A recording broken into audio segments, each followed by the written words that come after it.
abalabi baffe mbalamusiza nnyo amanya gange nze nakosa IRENE omuyimbi wammwe mbadde mumanyidde mu kuyimba naye ate ne movie nazo nzikola so wenpumuzaamu ku music ate nenkolako ku movies mpise ne tiimu yange bwe tuba kikwasaganya kitegeka nga wano mukyala Mirese MPYA mwami Andrew Mubiru my sister Nava ate nga naye mutegezi wabi mama wenyonyoliko kubanga abalabi baffe abalungi twesiimye okubeerako wano nammwe. Amannya nze Nava Susan ne mutegesi wa bivulu. Nkwasaganyizza wamu ne muganda wange IRENE KROGER nga tulina movie premiere tuli ku Labonita nga 12 13 Papas 14 Reels. Abawagizi baffe mwenna tubakoola mujje mu bungi mujje tuwagire IRENE KROGER mujje tumulage obwagazi ng'omukyala era nga yajja n'antuukirira ng'omukyala ng'omutegesi w'ebivulu omukyala era nkoola abakyala mwenna n'abaami mujje tuwagire IRENE KROGER mujje mu bungi muvi nnungi enyuma eyigiriza erimu ebisanyusa emalako stress weewaawo mwenna tubakoola mujje muwagire mulimu abazanyi bangi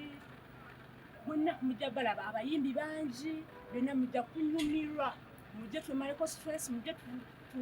tuva mu lockdown mujje twemaleko stress eya lockdown bingi ebadde bitutawaanya abaana ku masomero bonna kyemmanyi bali waka mujje tusanyuke mujje tunyumirwe ebyokuyiga bingi nnyo. Process yonna kuba gye twatandikidde okuva gye yatandikira paka weeri kati kyali kitya kyakuyisa kitya inspiration wagijjeewa? Okay, kutandikira ddala nava butonga ndi actress lwakuba nti saali mu movies naye nali nga mumizannyo era ab'emizannyo babeera ki nkofiira tubuulire ku experience nga tuli okuva mu process ya movie eno gye yatandika paka weeri wawandiikanga script budde ki kuba tukimanyi oli mukyala ali bize inspiration ogijjawo okuyingira mu movie industry paka wetuli kati? nava buto nga ndi muzannyi naye nga sizannyangako nti mu movie naye nga mu mizannyo kati ate bwe nayingira okuyimba nga nina ekyo ekirooto nti nja kuzannya because I remember one time abazungu bajjako oba ku Grand Imperial nga banoonya characters baali banoonya omuwala omuto and I was 18 by then nga banoonya n'omukyala omukadde n'omukadde naye nesitula nga sigendangako ti oba nina we nali ngenzeeko traininga oba nina manager oba kiki ne ngenda bwogwo kyekyankakasa nti nayimirira mu cameras nga sina anybody with me naye twali bangi nemba nga nze saatwala ekiseera kyange bwe kinaatuuka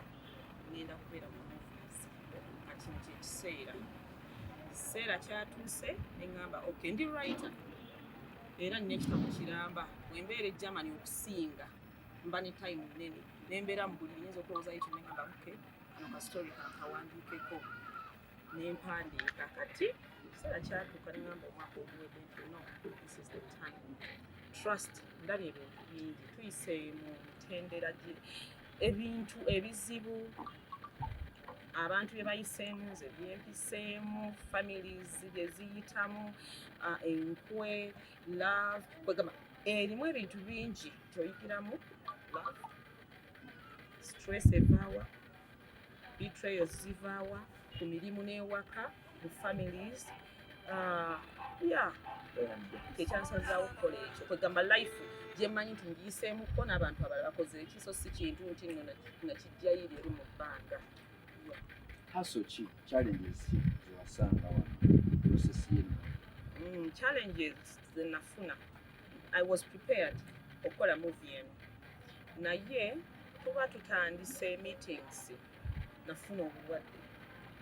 naye nali simanyi nti bulwadde nali mu fatigue nga ngamira painkillers mu mugongo ninga ngo omuntu gwe bakuba mu mugongo ngamira painkillers nywa Red Bull kakati okutandika okuzannya ate nga ndi one of the main characters nako olwasooka nanyigiriza n'enzannya naye nga painkillers nako olwokubiri nengwira ddala wansi you know to pass out nga balina okunzirusa tuli ku ziseeti banteddeko amacupa bambustinga muvi yonna twagikola bambustinga bubustinzi bamala kunzijjako zikanula wamu mumulaba muvi tewali kiraga era tukyewuunya nnyo I'm so happy nti kiri real. I tried my best. I cried in this movie okugizannya okuva gye yatandikira paka olunaku olusembayo nga nze bayinza okubeera oba tuli mu bedroom ne mbakuba ne bagaba nayimuleko enfa nenkaaba ngamba lwaki mukama muvi yange esoose badde njagala mbeere nga ndi fresh lwaki kati nga ngamba lwaki singa nnamanya nti bwali bulwadde nandibadde karakita ntigaba naye already cameras zize muzipangisizza mugayo weeks 2 tugenda kukozesa cameras tolina bwogenda kugamba nti banana ate kakati tusooke tusitopinge oba tutuuse character ne character you have to study script ebyo byonna byonna nze kyekintu kyengenda oba okukaddiwa nga nzijukira tinayita mu bulumi obw'amaanyi nga nkola movie eno mu Uganda movies tesasula kiri awo era bukompeyalinga ebintu byonna mu entertainment sector zingoleka sente lwaki buwasazewo twakwate lifetime saving wokiteeke omuntu obanga ogoba kyamaaso movie kyekintu ekigenda okubeerawo as long as nti okoze ekintu ekirimu omulamwa ate nga kirungi ekyankusa movie eno ye dream yange ate saagikolera ku gundi standard ya wano ye Uganda nasooka kwetegeka nengamba movie eno oba nkikoze nsobola giweereza German festival ne bagireetinga sobola okukwatagana naba soon as nfulumya bwe nti movie yange neegenda neetuuka e German manyi tibagenda kubeera abantu abali interested ate abatusingako wano abajja okumpita okumpabula mmanya nti awonze amakubo gange gaba gakoze eki gakusi ate it's a talent mpulira nkyagala nteeka nnyo mu kintu kyenjagala ne bw'oba oyagala oba kiki oba kiki nze nteeka nnyo bati nze ndi muzannyi so mwebale nnyo okumbuza ekintu ekyo nyinza okuba mbadde nkyerabidde nze nga nze Irene before this movie nina ebintu ebirala byenkoze kati nga wembadde ntwalira nga abaana badancers e German I was promoting these children I was giving these children jobs kitegeera ezo nga nze seefuddeeko nga nze naye nga manyi nti bwe nnakwata ku mwana ono omwana ono agenda kukwata ku mulala n'omulala akwate ku mulala so ekyo mbadde nkikola paka covid bwe yakola ki bwe yatuuka kati okola movie saagizannya bwantya bw'omu kyova olamulamu ba aerial nawo abantu chances ab'enjawulo mulamu abazannyi ab'amaanyi mulamu abazannyi be mbadde temusuubira nti basobola okuactinga people out there naye tebamanyi bwe penetratinga mu bintu ki ebimu tubasisinkana agamba ozannya movie nange naye nga muyaye work street naye ng'akyagala naye tamanyi waatandika kuba teri agenda mu biriivinga nze nga Irene I want to promote naddala abavubuka era senga mba nkisobola ntunuulidde nnyo movie yange eno nti egenda kunsikira emikisa mingi esikira abalala emikisa mingi nga bwe mulaba Ariel mulimu Kannakiisi mulimu ani Diana bonna kati abo abaana bali mu kuyimba nali nsobola n'okuteekamu n'abalala wabula nti twali tetusobola bamaliramu bonna naye nga njagala kubalaga nti omuntu takola kintu kimu kyokka asobola okukola ekintu ekirala right now mu Uganda etandise okuteeka movies gavumenti etandise okulowooza ku bazanyi ba movies mugambye nti tebasasulwa kyenvudde mbaga nti bw'oba olina talent keep your talent one day era wagenda kubeera walengera talent eyo agambe this is the time